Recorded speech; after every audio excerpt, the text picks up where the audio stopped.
All right. Thank you so much. Welcome to another episode of the award-winning Sales Game Changers podcast. My name is Fred Diamond. Of course, I'm the co-founder of the Institute for Excellence in Sales and the producer of the Sales Game Changers podcast. I'm excited. In a few seconds, I'm going to be bringing on Gina Stracuzzi. Gina is the program director for the Institute for Excellence in Sales.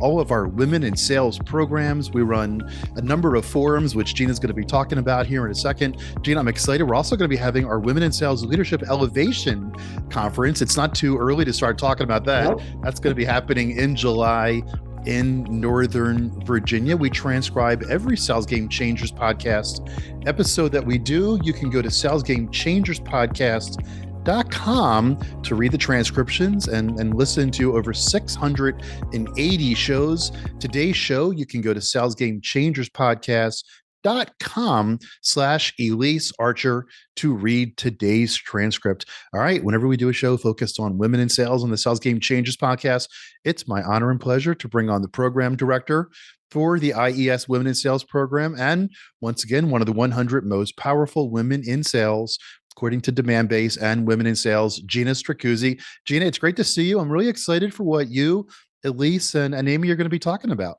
Me too. Me too. Thank you, Fred, as always.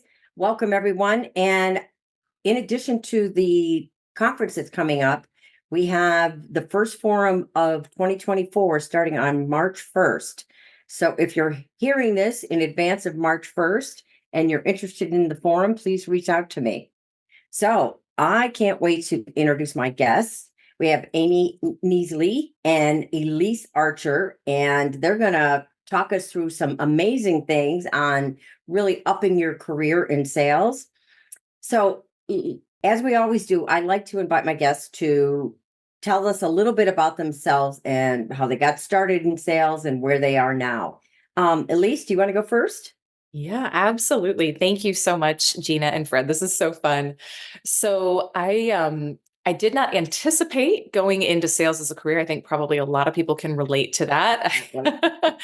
I went to school for journalism, and I have vivid memories of sitting in my college journalism class, and our professor, this is going to date me, I went for newspaper writing, so news ed. I remember our professor saying the average salary of a newspaper reporter. And even at that time in my late teens, I had a sense that just wasn't going to cut it. It's like, mama likes shoes. I like all the like those things. It's not going to cut it.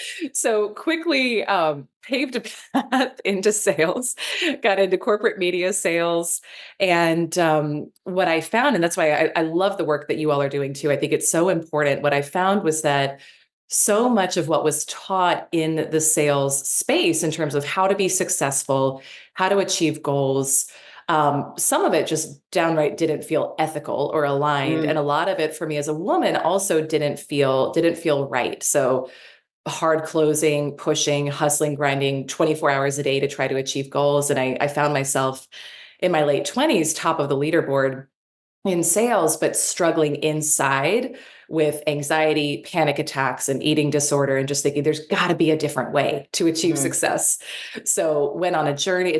I'll keep a long story short. Went on a journey, studied under incredible mentors who I found were achieving success in a different way than was being taught in the corporate sales training I had been exposed to up until that point.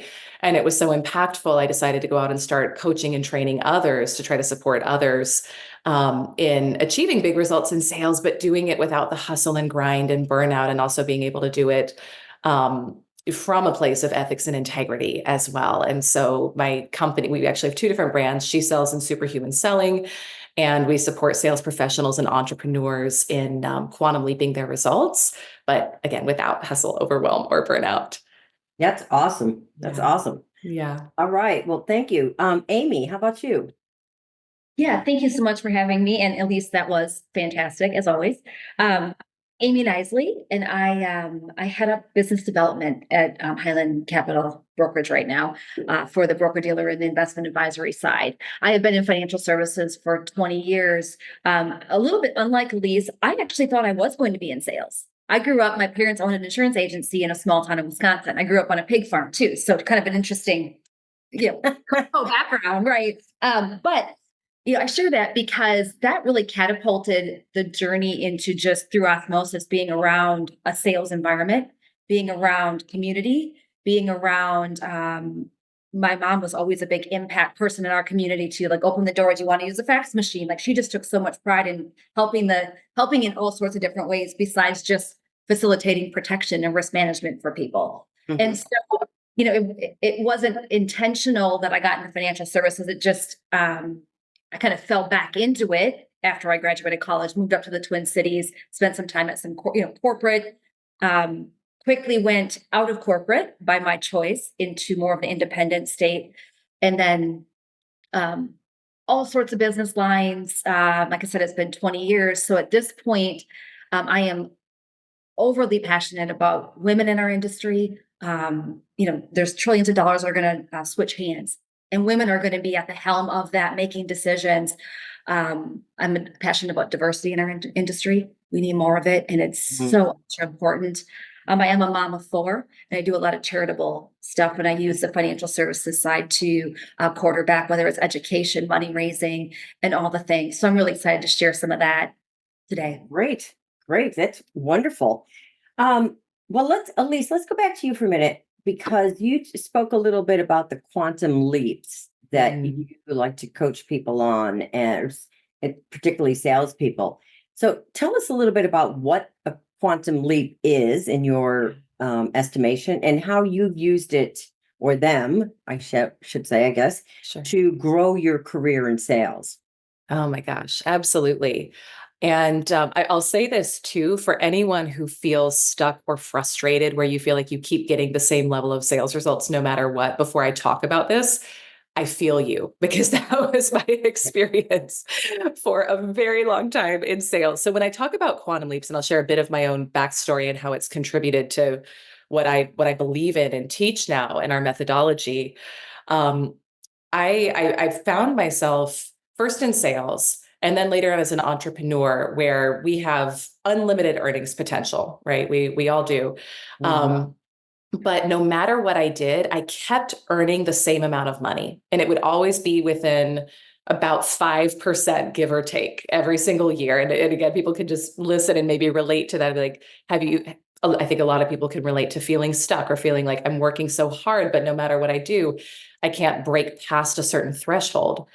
And so again, the power of mentorship, I finally said, there's gotta be a different way to doing this. I was investing, tens of thousands of dollars at the time in coaching, which was helpful. And it was all strategic, tactical coaching. So I was doing all the right things, but no matter what I did, I couldn't break past a certain income threshold. And so there's a bit of a personal side to this too, which maybe your listeners will find helpful. I remember at the time that this happened, and some of this was only 3-4 years ago, our first son was about 4 months old. And I was up late at night nursing him, and I was reading Bronnie Ware's Top 5 Regrets of the Dying, which is a powerful book. If anyone hasn't read it, it's a good book to ignite some action in your life. And she was a hospice worker who sat with people on their deathbeds, and she shared their top regrets. And one of the top regrets was, I wish I had had the courage to live a life true to myself rather than doing what everyone else expected of me. I'm going to close the loop on how this relates to quantum leaps in sales in a moment, but I think the backstory is maybe helpful. And I realized how much in my life at that point I had been playing small, playing safe, doing what I thought I kept looking to others for external validation, looking to my customers to tell me I was good enough, looking to my money to tell me I was abundant and worthy. And something just clicked in that moment. And I said, I was pretty young at the time, but it was like, I don't know how long I have. I don't want to keep putting my life on layaway and putting these dreams for a really epic life, epic impact in the world, making way more money, contribute, like Amy was talking about. I love how focused she is on charity and giving. And that was something I wanted to lean into, giving more, performing at the top of my class as an entrepreneur, and being really successful there. And I said, I don't care what it takes. I'm going to figure out how to break past this level of being stuck that I've been at for over a decade, so that I can live that fullest expression of me, whatever that is, and live true to myself. And so my own belief is when we ask for something, we get nudges and guidance of what actions we can take to get there. Got a nudge the very next day to listen to a podcast from a mom who coached women to become millionaires. Didn't listen to it a lot, but I tuned in, I listened. Of course, she has a spot for a private coaching client available. I reach out, I get on a discovery call. It's yes, yes, yes, yes, yes. And then I find out the investment to work with her for 6 months is $50,000, which is half of what I had made the previous year. And I had not been putting that aside for coaching. But there was, I don't know if you can relate to this, there was a knowing in me at the time that even though it felt so scary and so risky and so unlike the old me, that I had to take action on it to blast myself out of my comfort zone. Mm. So I've figured out a way to scrap together the deposit on a credit card, invested, and I proceeded, Gina, to look at, I had to face every limiting belief I had about myself, about what was possible, about how much income I could make, about how worthy I was to be seen, to achieve my goals. And it was a really tough time in my household because I was the breadwinner. I was like, oh my gosh, did I just put us in financial jeopardy? But within 6 weeks of having made that really big, scary decision and investment in myself, because I've been forced to look at every limiting belief I had about what was possible for me, and I had been forced to transform my thinking about how much money I could make, about who I was, about what I was capable of doing, I turned my annual income into my monthly income after having been stuck at a plateau for over a decade. Wow. It wasn't by working harder either. And this is something I've learned since then. And this is kind of the crux of superhuman selling and what we teach. We teach these 4 quadrants of quantum sales growth. Your results will never supersede your identity. So this is, I'll pause in a moment because I don't want to take over the whole conversation here, but I think this is the problem that I was up against and that I see in a lot of the sales and business world is that so much of the training is great. It's all strategic and tactical, which according to neuroscience only contribute. The strategic tactical is only 2 to 5% of your results. The remaining 95 to 98% are based on your subconscious programs, which contribute to your identity of who you think you are, how successful you feel like you can be in the world, how much money you feel worthy of making. So when we learn how, and this is what I did in that process, when we learn how to develop the identity of the person who has the results that we want and step into that boldly, that's when suddenly we can quantum leap sales. And we go from having been stuck or making the same amount year after year, only having incremental gains, to being able to do uncommon things, which we see happening in our community. Amy has done beautiful, amazing, uncommon things in her life. Other women and men in our community do the uncommon because we get under the hood. Does that make sense? And Yeah. There's a long answer to the question. Well, no, it's a lot to think about and a lot to process, but it is stuff that intuitively we know, but if we don't step out of our way, to your point, then all the knowing in the world isn't going to change anything if you don't take that bold action. So Amy, why don't you build on that if you'd like, and talk about a bold action you've taken, a quantum leap you've done, and how that's helped you. Yeah. So I was one of, I think, Elyse's first folks in one of your programs, right, Elyse? You're an OG. There is. Here. So, Yep. So much like Elyse, I had, in corporate, it was like, you want to make more money, you got to do more work, right? If you're going to make 100 calls, you better do 200 then if you're trying to double things. And it was very, it just didn't align well with my gut and my soul and my personality. And to Lisa's point, there had to be a better way. And I'll tell you at least, I don't know if you know this story, but my first quantum leap was probably in my late 20s. I was married and divorced in my late 20s, not my proudest moment. However, it all happened very quickly. It was a rather volatile relationship, and I decided to quit my corporate job. I decided to say I was getting a divorce, and within 2 months, I moved to Atlanta. And my friend and I literally moved out of a house that I put a down payment on. I was like, "You have it, we're good." I'm good. That was a very bold move in, my late 20s, when society at that point was probably like, what are you doing? Work it out, stick in there. You're moving to Atlanta, all your friends and family are here. What are you doing? Right. It was a lot of that. And at that point, I learned very quickly, and I realized, follow your intuition, double down. You know what you have in you, Amy. Like your intuition and your resilience. I think resilience is probably the best word at that point. Is going to take you on this like significance journey that is going to be amazing. And at that moment, I decided I wanted a different life, and I was going to make a different life. And that was all just a decision of what I had told myself. And so that kind of jump started a whole different Amy Kniseley, if you will, in terms of a person, me personally, me as soon to be a mother, in my professional career, and all the things. So that was like my first kind of quantum leap, where it was like, I needed to take bold action. I needed to follow my gut. I needed to take the nudges and it didn't matter what anyone else was telling me. This was the right thing for me, and I could feel it through my bones and soul. And so, I moved to Atlanta, which was a big move by myself, in a car. I drove.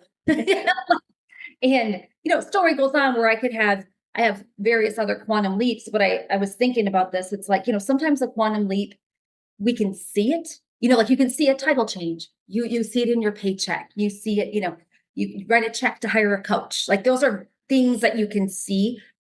But for me, my quantum leaps have all been when I feel stretchy and super uncomfortable, right? It's that's a feeling I'm getting, and I'm saying, whew, everything I want is on the other side of this decision I'm going to make, right? And you got to put fear aside, and and I don't really believe in fear anyways, and maybe we'll talk about that. But for me, it was an absolute belief that I'm ready for anything. I'm where I'm supposed to be. I'm exactly in the place at the right time that I should be. And so like another quantum leap was moving out to Virginia. I picked up my family and moved. I had nothing to lose.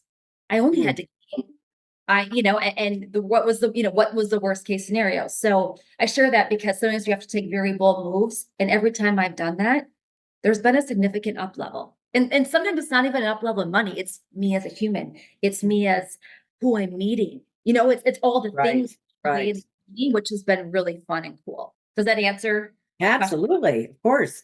And that's a good example, which is a nice lead into, let's talk a little bit, and we'll start with you, Elyse, about how our listeners, women in sales primarily, although we get a lot of men listening too.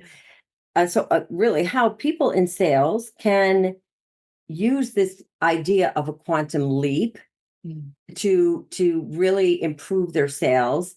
Sometimes people think they're living their best life, and they're good, and yet if we don't keep pushing ourselves, we get stagnant. Yeah. So even for those who might feel like I'm good, I'm making big money, I'm happy, what kind of quantum leaps are there for people? Oh my gosh. Yeah. With the quantum leap, Gina, I think you have to want it. I think this is really important because the reason I hadn't grown past a certain threshold for over a decade was that I was not complacent. I was growth oriented, but I was relatively satisfied with where I was. And I think sometimes we change. A lot of times, actually, people decide to change because of something negative that happens in their life.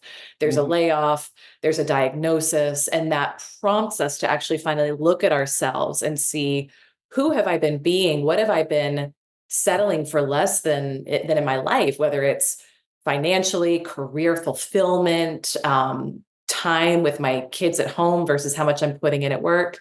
But I also believe now, and this is how I prefer to change now, is really we can just decide that we're ready for more, and it doesn't have to be from some traumatic event. However, what I do know about the quantum leap is that unless you have a firm enough level of determination where you're willing to take some bold, stretchy action, unlike the old you, just like what Amy was talking about, it's not going to happen. So this is like, I don't want to blow smoke or tell people that, that it's easier than it is, because there has to be something in you that says, I'm done with staying where I am, and I am ready for change. So from that place, and I find that, I see people quantum leap from different scenarios. A lot of times the people who come into our community, they are living that life that's good. Like, it's good. Right. They checked all the boxes. They did the right things. And yet there's this inner, it's a Not gap. choice. Yeah. Yeah, exactly. It's a voice, it's the gap, and they're like, there's gotta be more. But they've reached a level of success where probably most people on the outside would say, you should be satisfied, you should be happy, you should be, again, it's like giving our power away to something outside of us. So, but there's this knowing in them that they're meant for more. So from that place, the first step is you've got to make a decision, because you're going to be forced to show up in a very different way than the old you would have shown up. You're going to be forced to take uncomfortable, stretchy action, just like Amy was talking about, that the old you would not have taken. Mm. So one of the first steps we do with our clients, and this is something everyone can do, it's super sexy. You pull out a spreadsheet, okay? We do identity work. And we look at, so your identity is composed of your thoughts, your feelings, and your behaviors. And these three things compose how you show up and your results in the world.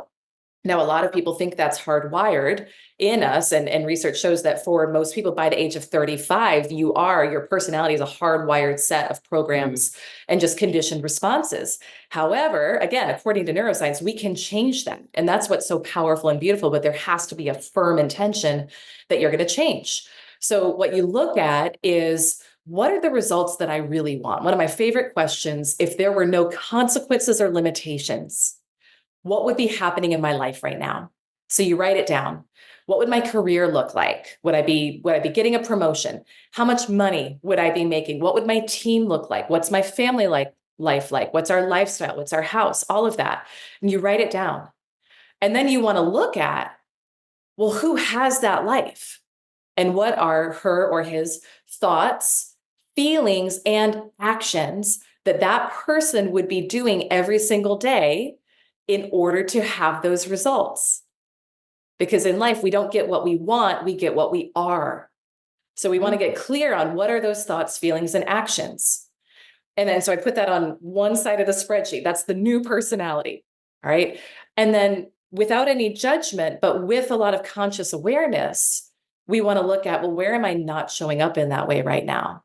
So what are the thoughts that I'm thinking that I wouldn't be thinking from the end result?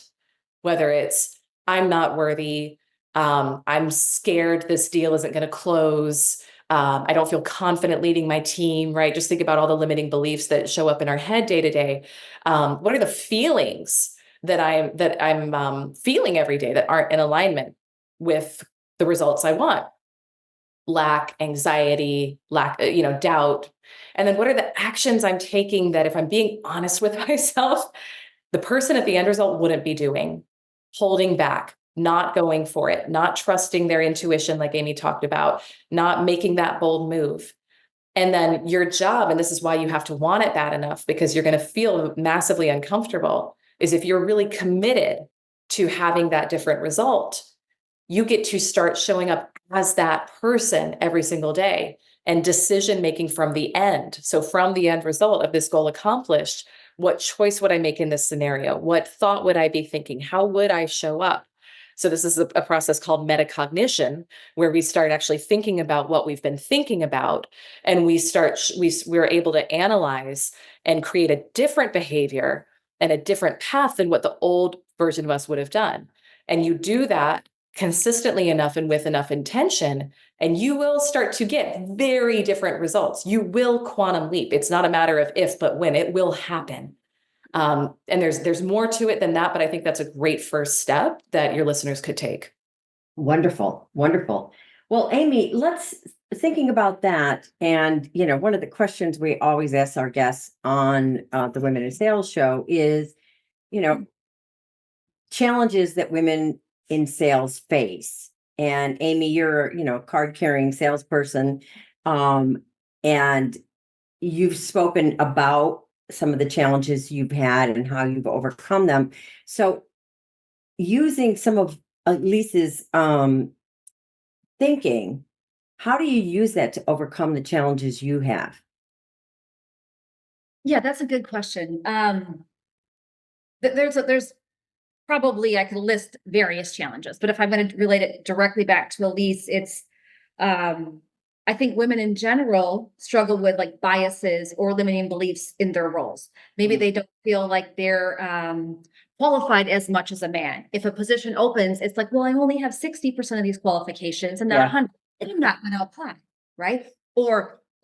Maybe deep down, it's like, I don't deserve to make $300,000. I deserve to make 200 or whatever, and I Yeah. think sometimes they don't think that they deserve a seat at the table, even though they absolutely unequivocally do, because they have everything and probably more that they could bring to that seat than perhaps the people at the seat, right? But just so I think that's one of the things that me as a leader in my company, in our honestly, even in our business, it's really important to come from a place of support and being very intentional with support. That could be take a listen to this podcast, read this book. How are you doing? I just had a situation yesterday with another female in the organization. It was like, I said, you have nothing to worry about. We're going to get this figured out. Like anxiety, put at ease, no worries. You keep doing what you're doing. You focus on what you need to be focusing on. Right. So I think directly correlated with Elyse, it's like getting rid of those biases and the limiting beliefs and putting ourselves on a playing field that's coming from that abundance world, and what we do can be complementary and creative and all the things that someone else can't bring. Right. We bring different types of thoughts, and we bring our intuition, and we bring a whole different element into a process with our clients and our prospects. And that's a beautiful thing. And we need to double down on it and share that message with so many people in our industry. And then we need to recruit more people into the business too, because there's just sure not enough numbers, which is probably absolutely. Absolutely. And we talk about intuition quite a bit in the forum, because to me, it's a superpower that when really harnessed, women will fly. So we're at that point in the conversation where we like to ask our guests for one final thought, something that our listeners can put into place to help their careers today. Amy, why don't you, since we're just spoken with you, why don't you start, and then Elyse will let you close it out. Yeah, if there's like one thing right now,